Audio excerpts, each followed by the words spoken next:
Golden Girls fans are celebrating the iconic show this weekend, April 22nd through the 24th at Golden Con. Thank you for being a fan. It's going to be at Navy Pier. There's going to be trivia. There's going to be merchandise, panel discussions, a disco party, and of course, plenty of photo ops. And you can thank this guy right over here, Kevin Byrne, a creative force here in Chicagoland. Of course, you may have known him from his Halloween displays. They get a lot of media attention, a lot of people walking by the neighborhoods, but he's created some cool artwork for Thank You for Being a Fan for Golden Con, and just wanted to chat a little bit about that. So thank you for your time today, Kevin. Thanks, Rudy. So let's go 3-foot portraits. Tell us a little bit about what you created for Golden Con. Sure. So I was asked by the producers to come up with some art, some kind of Instagram-worthy photo ops. So one of the projects that I did is a series of 4 3-foot by 3-foot portraits of each of the 4 women. So kind of a Andy Warhol inspired pop art, but of course, like sticking true to like Art Deco, very Miami colors that I did there. So yeah, those will be positioned so that people can take pictures with those photos or those paintings when they're looking for a photo op at Golden Con. Now, let's talk a little bit about the show in general. I mean, what is it for you? Because I think, for so many people, it's like you hear those first notes of the theme song and you're hooked. It's the one-liners, it's the friendships, it's everybody identifying with a certain character. What is it, specifically, for you as far as you being a fan? Yeah, I kind of married into it. My husband is obsessed with Golden Girls. So when we first got together, I got each year would get him the new box season or the box set of each season on DVD. And together we just watched so many of them. So it's like, I love the show, but then I also love the connection to my husband loving it so much. And it comes on and he'll know from the first like 3 words, he can basically recite it. So I've kind of like through osmosis absorbed a lot of that knowledge from him too. How much time, was he there while you were, creating all these portraits, and was he like just loving every moment of that? Yes. Yeah. And he's very good. I'm always like, what does it need? He's like, highlight there, put it on Sophia's glasses. I'm like, okay, good. So he's like my consultant. He's your consultant. Now, it's just not just the portraits, but you've also got a couple of other surprises as far as some photo ops and displays that you're going to be having there at Golden Con.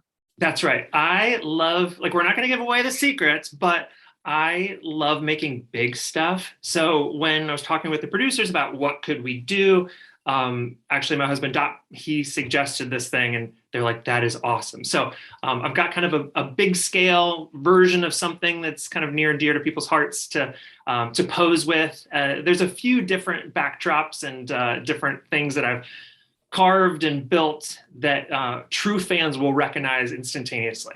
What is it, do you think that about the show that is so multi-generational? It's like, as a kid, maybe you don't understand everything, but as an adult, you understood it more and you understand the friendships, and you can kind of see yourself as far as like, I'm more this person, or my friend is totally this person. And, no matter how many years it's been, like that show comes on, it still feels so relevant.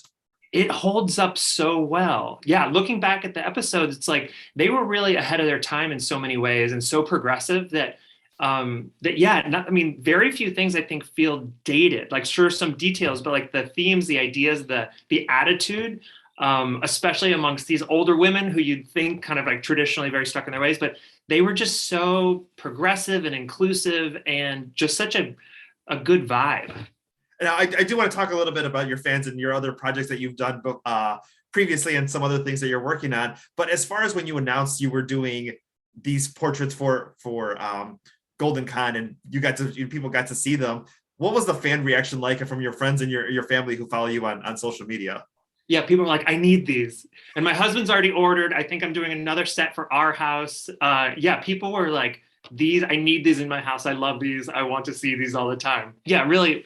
I mean, I think you could really basically do anything with Golden Girls, and people just love the show so much that people just kind of want reminders of how, all the warm feelings they have about the show. I do want to talk about another moment that you're having right now in the North Halsted neighborhood at Sidetrack, the display and the installation that you have there. Tell us a little bit about that and about creating it. Yeah, so I worked with Brad, the manager, and Brian, who oversees marketing, to come up.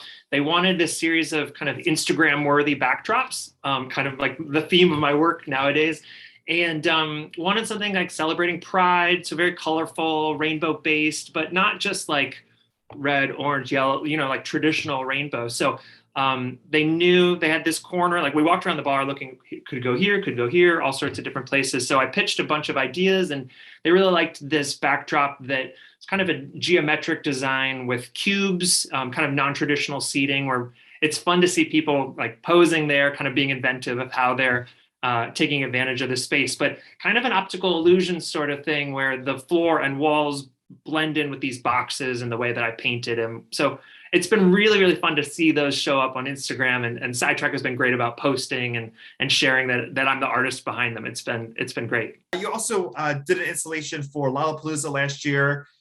Maybe that we might see something else at Lollapalooza this year as well too. Yeah, I've worked with Dennis Reamer, who's a designer, Chicago-based designer, who did some of the spaces at Lolla last year. I'm not sure if he has any plans this year, but I ended up making the series of robot heads, kind of taking some two-dimensional art that Lolla had come out with and then bringing it to life in terms of 3 dimensions. And those were the mannequin heads in the Lollapalooza store. It was fun, again, to see those show up in real life. But of course, the big thing that we want to talk about, a lot of people have seen your home, especially around the Halloween time. You had zombies, you've had Nightmare Before Christmas, you've had a Grim Reaper. There are, so many people that love to like go to different neighborhoods and go check out all the different houses. And yours is one of the highlights of the city. When did it become, Halloween for you, as far as not just like, I'm going to dress up and celebrate, but I want to do something cool at my house? Yeah, I had been a kind of a Halloween costume enthusiast for a long time. And then once we got our first house and we're like, oh my gosh, I have a front yard. I can do so much with this. And that little house had a flat roof. So a lot of my installations were things up on the roof.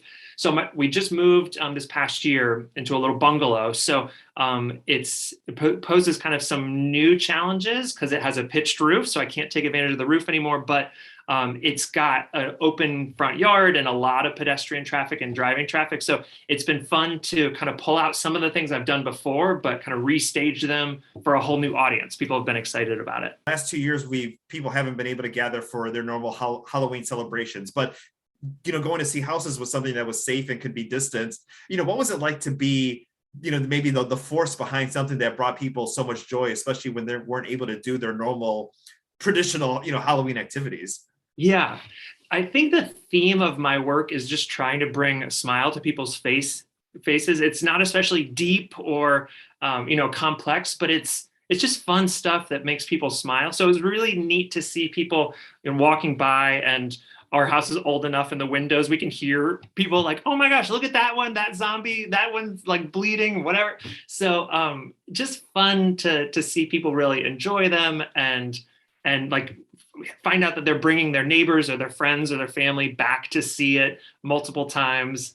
I think it was kind of a bright spot for people. Like during morning commute, you look over to your left and you see this horde of 12 zombies attacking a house. It's, kind of in a weird way brightens your day. Oh, exactly. What was the inspiration for you, as a kid? Obviously, I've seen, Pee Wee Herman, Nightmare Before Christmas, Where's Waldo? I mean, you have so many of these creative things, from the 80s and the 90s that are in your work. Was there one particular either movie or costume that just got you excited about Halloween? Oh, gosh. I mean, Pee Wee Herman. I love Pee Wee Herman. Just so inventive and funny. And yeah, I guess I don't know whether there was one thing. I loved, playing dress up, loved Halloween, did some theater, and then didn't have theater in my life in kind of a regular basis. So this was like a chance to kind of, build and create. And I love taking an idea and kind of the logistics of figuring out how am I going to take that, maybe an animated movie, and then figure out, how do I translate that to a costume or bring this kind of idea, Nightmare Before Christmas, something that just lives, in like hypothetical, and make it like, how am I going to build this? Okay, PVC and foam and lumber and, kind of make that, bring it to life. Yeah, well, you bring so many smiles to so many people, and all, whether it's a festival, going to a bar, going to a convention, holiday time. And so, just thank you so much for, bringing smiles to people in Chicagoland. Thank you, Rudy. I appreciate it. And of course, go ahead and check out Kevin's work. He's got a couple of surprises. Plus, he's got these 3-foot portraits of the Golden Girls taking place at Golden Con. Thank you for being a fan.com is where you can go ahead and get those tickets. taking place April 22nd through the 24th at Navy Pier.